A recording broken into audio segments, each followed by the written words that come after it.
do some super duper high-end GTO wizardry analysis across the board. Let's go. All right.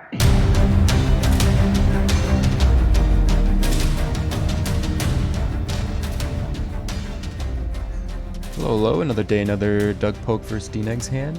Today we're going to be looking at a spot where they're both about 250 big blinds deep, and Doug Polk decides to barrel off with complete air here. Starting off with an overbet on the flop. So let's have a look at the hand from Daniel's point of view first. A little bluffski. All right, once again, top pair. He's gonna go with his big monster bomb, flop bomb, right? Overbet. I'll call. All right, now I got 3 kings. So what I'll do here with the 3 kings is I will call once again because I have 3 kings. Then the river's a 4, so I'm gonna check. And then if he bets, we're just going to hope that he doesn't have a full house or a straight. And we're going to pay him. You know, what do you want me to do? Fold 3 kings here? You can't just fold because he bets big. All right, let's see. What is this hand? 5-7 offsuit. Right, so this hand was interesting to me because in 6-max hold'em for my studies, I don't see this flop overbet too often. You know, a Broadway board with a made straight possible, usually favoring large sizes, but not over the pot. But this is a heads up hand, and they're 240 big blinds deep effectively, so you can expect overbets to be mixed in there a bit more to grow the pot. As well with heads up ranges, you know, the in position, Doug's range has all the ace queen, while out of position should be like completely devoid of it, so that's a bit different than 6-max on this flop. So in position pushing a bit more of a nuts advantage here that you can build a hyperpolarized range around. As well, you can see Doug barreling off with like the 5-7 offsuit with no backdoor equities. So we'll see whether the solver likes including these 0 equity bluff type hands anywhere in the flop or turn strategy here. Daniel's play is pretty standard, I guess, with like the weak king X. On the turn, when the king pairs, you can consider a donk, I suppose, or maybe a check raise at some point at a low frequency, but I think otherwise it's reasonably standard play, so we'll mostly be interested in Doug's play in this hand. So here's the simulation setup in GTO Plus that I used here. You know, effective stacks, 240 big blinds deep effectively. We're using like 3 bet sizings on each street with all in sizings possible on the river. And, you know, we make sure that donk bets are included in this sim because the king pairs on the turn, so that should be in the Daniel strategy at the equilibrium at least. So let's dive into it. All right, now if you look at the flop strategy, obviously Daniel should be checking his range here, being out of position with the weaker range. And yeah, we can see in the heads up scenario, Doug should be favoring on this flop large bets. You can go for the overbet here and mix in kind of this 82% pot sizing as well. But I'm sure that if you simplified your strategy on this flop to just using an overbet sizing, that would lose about 0 EV. So all good. And, you know, one thing I noticed compared to different situations where I've seen an overbet strategy is that with these heads up ranges, this strategy is still heavily mixed. Like you're still overbetting sometimes with like Jack 9 here and like random frequency Jack 7, whereas a lot of the times when you have these overbet flop strategies, at least from what I looked at in 6-max, you know, you'll be doing something like checking back Jack X pure here and, you know, overbetting your good King X and better. But heads up ranges are so wide, it seems, and we're so deep here that we don't want to be giving away so much information on the flop by not using like a heavily mixed strategy. So that's something to note. But yeah, basically value betting all these top pair pluses, like king queen, I guess, plus is wanting to overbet the most, and then, you know, mid pair and weak pair favoring like checkbacks and the smaller bet, but, you know, mixing it up. Doug's hand in particular, the 7-5 with no diamond is mostly a check back here, but makes it in there with like a small frequency. So definitely not a play that you should be doing all the time on this board. You can't just be ripping in all your 7-5 offsuit. But, you know, who knows what his RNG set at the time. All right, so we make the overbet with the 7-5. And, you know, versus an overbet, basically, you got to continue all of your top pair here. But you're not really required to continue all of like your weak pairs. Like Jack X, you can start like folding like half of it, and even all of the 10X without, you know, a backdoor draw here. So you call like 10-7 of hearts, but, you know, 10-7 of spades, you can just get rid of a lot of pairs. On the flop, you're gonna have to fold to overbets, which is something that may not be obvious to you if you haven't looked at this kind of in a solver. And on the flop, you can continue all these flush draws, and, you know, some of these straight draws. So you'll call, like, it's funny that you'll fold like your, you know, some of these jacks, that kind of thing. But you end up continuing, you know, a lot of like ace high here that has, you know, the gut shot. So favoring like unmade hands that can still improve, and also have some showdown value, like ace 3 here will win at showdown, you know, occasionally. So pretty easy call for Daniel with the king 3.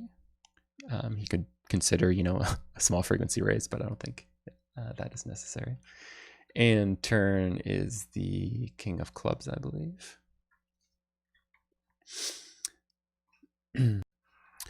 Okay, on the turn here, as we suspected, Daniel can construct this donking range here, you know, betting about 45% of the time and checking 55 for this third pot sizing. Potentially, if we gave this like a smaller sizing on the turn, like even down to like 15% of the pot or something, you could do this at a much, much higher frequency and donking into the in-position player. But, you know, we won't be looking into that too much. So Daniel could, you know, donk bet here with roughly half of his king X, a bunch of his like ace X that called the flop, flush draws, that kind of thing would be high frequency donks, as opposed to, you know, middling hands don't get donked as much, right? And basically this is just constructed so that the in-position player can't just check back the turn a ton and overrealize their equity. We want to try to make them pay for it when we have a significant range advantage, which we'll definitely have when the flop is overbet and we call and the top pair card pairs. We certainly have a lot of king X in a range, but Dnegs makes the check. And we see here the strategy for Doug should be favoring these bigger bets, but mostly favoring this 67% of the pot bet, which he does end up using. That's the highest frequency option, not going for any of these like small protection bets. And yeah, a lot of the 3 of the kind, straights, full house quads make it in there, some overpairs, and some of the best middle pairs. But we are still deep enough that we have some, we're mixing with some of our 3 of a kind here, our good value hands, not just shoveling all the money in when the SPR is so low. And in terms of bluffs, the 7-5 unfortunately does not make it in. However, something like 4-2 of spades, which is a 0 equity hand, does make it in. So it's a matter of the equilibrium allows some of these 0 equity bluffs into the range, but you can't start including all of them, obviously. In terms of bluffs, it prefers, you know, the 9X and the Queen X, which we'll have a lot of here, and some of the Ace X, right?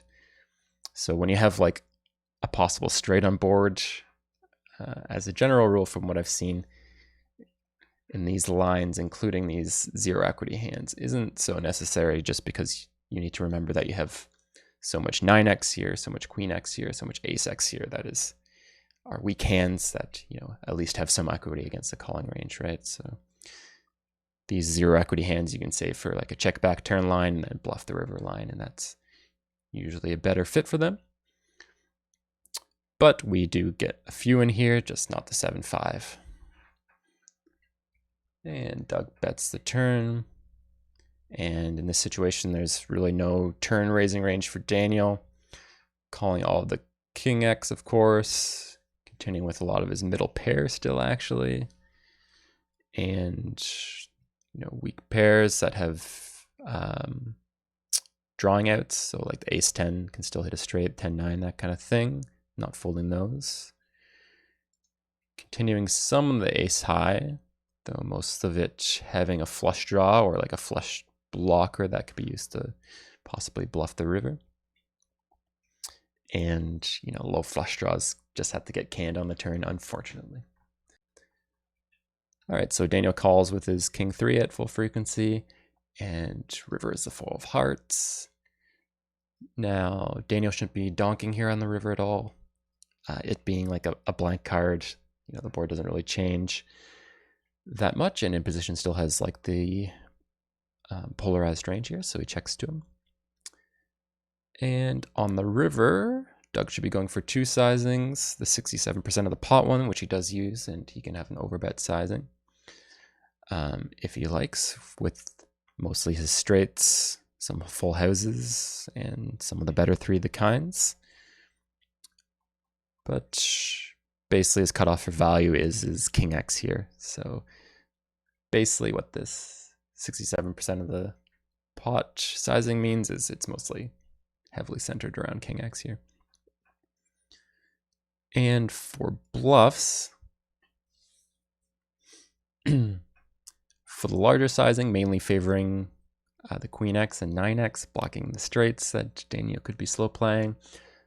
And, then having the 9 or the Queen blocks a decent amount of the better King X in Daniel's range. Some King Queen, King 9 potentially.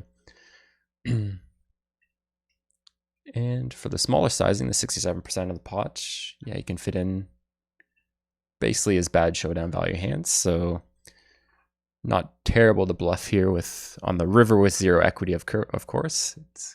It's kind of more of a frequency thing, whether he's over bluffing or under bluffing here.